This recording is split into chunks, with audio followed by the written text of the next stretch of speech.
Guys welcome back to our channel. ಇವತ್ತು ನಾವು review ಮಾಡ್ತಾ ಇದ್ವಿ ಕಾಲು. ಮೋಸ್ಟ್ ಅಂಡರ್ ರೇಟೆಡ್ ಮೂವಿ ಇದು ಸಿನ್ಸ್ 2010ರಲ್ಲಿ ರಿಲೀಸ್ ಆಗಿದ್ದು. ಅವಾಗಿನ ಟೈಮಲ್ಲಿ ಅವರ ಹೆಂಗೆ ಅಂದರೆ ಮಧ್ಯಾಹ್ನದಲ್ಲಿ ಶೂಟಿಂಗ್ ಆಗಿರೋದು. ಈಗ most of the horror movie ಯಾವಾಗ ಶೂಟ್ ಆಗುತ್ತೆ ಹೇಳಿ, ನೈಟಲ್ಲಿ ಇದು ಸಮಯದಲ್ಲಿ.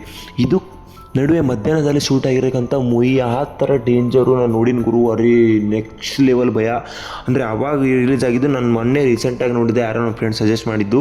ಫುಲ್ ಬೆಂಕಿಗಳು. ಇದರಲ್ಲಿ ರೋಲ್ ಆ್ಯಕ್ಟರು ಇವನು CID ಅಭಿಜಿತ್ ಅಂತಿದ್ದ ನೋಡು, ಅಭಿಜಿತ್ ಅವ್ರದ್ದು ರೋಲ್ ಮೇನು. ಆದರೆ ಹೆಂಗೆ ಅಂಜಿಕೆ ಆಗುತ್ತೆ ಅಂದರೆ, ನಾನು ಮೂವಿ ನೈಟಲ್ಲಿ ನೋಡೀನಿ, ಆದರೂ ಹಿಂಗೆ ಅದು ಮಧ್ಯಾಹ್ನದಲ್ಲಿ ಶೂಟಿಂಗ್ ಆಗಿರೋ ಮೂವಿ. ಒಂದು ಊರಿರುತ್ತೆ, ಖಾಲಿ ಊರು, ಬಸ್ಸಲ್ಲಿ ಟ್ರಾವೆಲ್ ಮಾಡ್ತಾರೆ, ಏನೇನೋ ಸ್ಟೋರಿ ಇದೆ, ನೀವು ನೋಡಬೇಕು. ನಾನು ಜಾಸ್ತಿ ರಿವ್ಯೂ ಮಾಡೋಕ್ಕೆ ಹೋಗಲ್ಲ. ಮೂವಿ ನೋಡಬೇಕು, ಒಂದು ರಿಯಲ್ ಟೈಮ್ ಅಂದರೆ ಒಂದು ಎಕ್ಸ್ಪೀರಿಯನ್ಸ್ ಥರ ಆಗುತ್ತೆ. ಈಗೆಲ್ಲ ಮೂವಿ ನೋಡಿದ್ರೆ ಬೆಂಕಿ ಗುರು, ಇದು ನೋಡಲೇಬೇಕು.